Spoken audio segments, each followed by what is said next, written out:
117 নম্বর জাতীয় সড়কের উপর ভয়াবহ বাইক ও মারুতি দুর্ঘটনা। ঘটনাটি ঘটে দক্ষিণ 24 পরগনার কুলপি থানার শ্রীনগর এলাকার পথের সাথীর সামনেই। এলাকার মানুষের কাছ থেকে জানা যায়, মারুতি গাড়িটি কলকাতার দিক থেকে কাকদ্বীপের দিকে যাচ্ছিল আর বাইকটি আসছিল করঞ্জলির দিক থেকে। কুলপির দিকে মাঝখানে আর একটি 4 চাকার গাড়ি ওভারটেক করতে গিয়ে মারুতি গাড়িটি সাইডে নেমে যায় আর বাইকটি ছিটকে গিয়ে পড়ে নয়নজলির ধারে। ঘটনাটি ঘটে দুপুর 3:20 নাগাদ।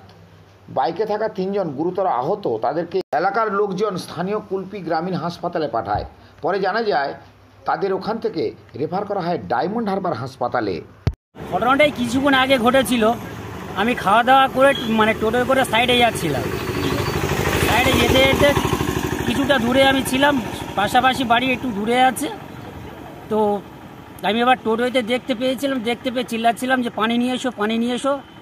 এই রাস্তার উপর 3 জন পড়ে রয়েছে, পানি নিয়ে এসো। তারপর চাচিরা পানি নিয়ে আসলে গায়ে মাথায় দিয়ে মুখে টুকে দিয়ে খাইয়ে দাইয়ে তারপরে একটা গাড়ি নিয়ে এসে গাড়ি রাস্তা দিয়ে যাচ্ছিল, ওই গাড়ি করে সবাই মিলে তুলে হসপিটালে পাঠিয়ে দেওয়া হয়েছে, কুলপি হসপিটালে। কি গাড়ি অ্যাক্সিডেন্ট হয়েছে? এটা হচ্ছে গিয়ে 4 চাকা হচ্ছে গিয়ে প্রাইভেট কারের সঙ্গে আর বাইকের সঙ্গে। আচ্ছা, এই জায়গার নাম কি? এই জায়গার নামটা তো শ্রীনগর। আপনার নাম? আমার নাম মাহমুদ আলী হালদার। হ্যাঁ, মাহমুদ আলী হালদার। বাড়ি? বাড়ি আমার গুরুদাসপুর হসপিটাল মোড়ে। আমি